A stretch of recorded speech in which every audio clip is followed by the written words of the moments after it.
Hey, look what I got on. It's the Kiwanis Club of Washington. We got several of these came in. I was never in Kiwanis. They tried to get me in that, but I didn't want to go to an evening meeting, so I never did join, but I did give a few talks there. Wayne Sheets just brought these in from the Kiwanis cabin. Of course, Kiwanis here in Washington last year disbanded. We have some of their stuff upstairs already, and I guess they cleaned the cabin out. We got this nice flag and stand for it, and we got these aprons, and we got several of these things over here, and we got a name badge board which has Dean Durrell and Mark Moomaw's name in there, among others.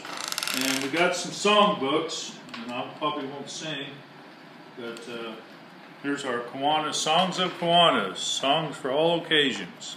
So earlier the Elks had disbanded, and we have a lot of the Elks stuff that Tom Tucker has promised to come in and help me with, and I just don't ever see him. So I'm going to remind him to come and help me document our Elks stuff that's in here. And unfortunately, several of these service organizations are closing up. There's just, you know, people are not as busy as they used to be, or more busy than they used to be, and got other distractions. So, you know, we used to have all kinds of these organizations here. The Masons still exist, but they're struggling, I understand. The Oddfellows are no longer. Order of the Red Men are no longer. The Ancient Order of Hibernians, we used to have a chapter here of that. We've got the Moose are still going, but the Elks are gone. Eagles are still hanging in down the street, but Knights of Columbus, we're still hanging in there down there. I'm a member of the Knights. So it's been a struggle for all these organizations to stay vital and support themselves. And as they fail, we end up with a lot of their stuff. I have several other groups up there, like, as we mentioned the other day, the sorority and homemakers clubs and that type of thing that disbanded, and we end up with their material, which could be interesting for historians later on, and we document some of that history, and that's part of the history of the county. So that's some of the stuff we've been working on today. This interrupted me from the newsletter. I was up there actually writing the newsletter before Wayne came in. I need to get back up there and work on that some more. I have one car raffle ticket left to sell, and the car raffle is going to be tonight. They've been doing that for years and years to support Washington Catholic schools, and we have opening night of the Blue Hole tonight.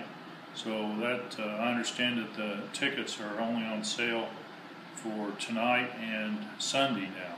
So if you want to get the Blue Hole tickets, by the time you see this, it'll be too late for tonight, so you better jump on it for Sunday if you want to see the play.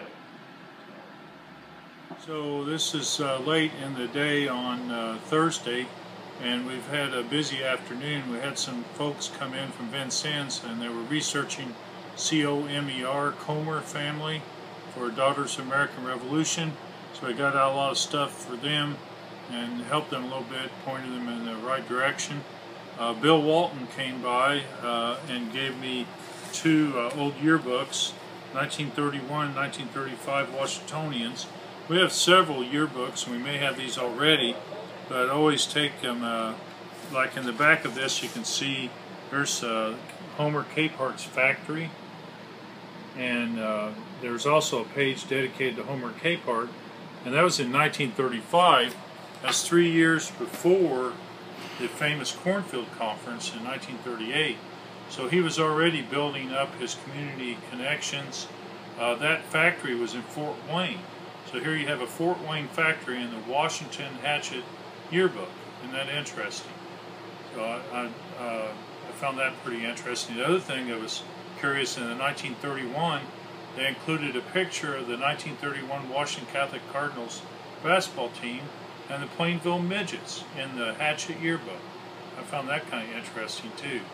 I have a lot of fun in these old yearbooks looking at the ads, and you see all kinds of different ads from businesses long ago, and that also helps us with checking on Thelma Bingham's book, that we're redoing Thelma's book with Tim Wright, updating it since 2000 to 2013.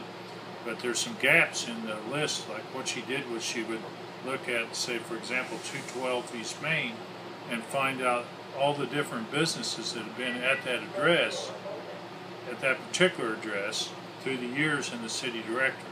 And she compiled that into one book. And that makes it very useful for people doing research. So I need to get back upstairs and work on the newsletter some more.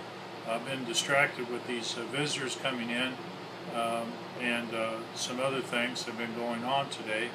And Ken, do you want to add anything? No, I don't believe that I have anything to add.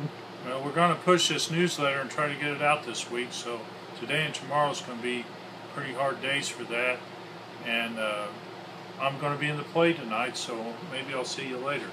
There is a Reds game this afternoon, guys, so don't expect me to be too productive while that's going on. Reds game? Does Cincinnati have a baseball team?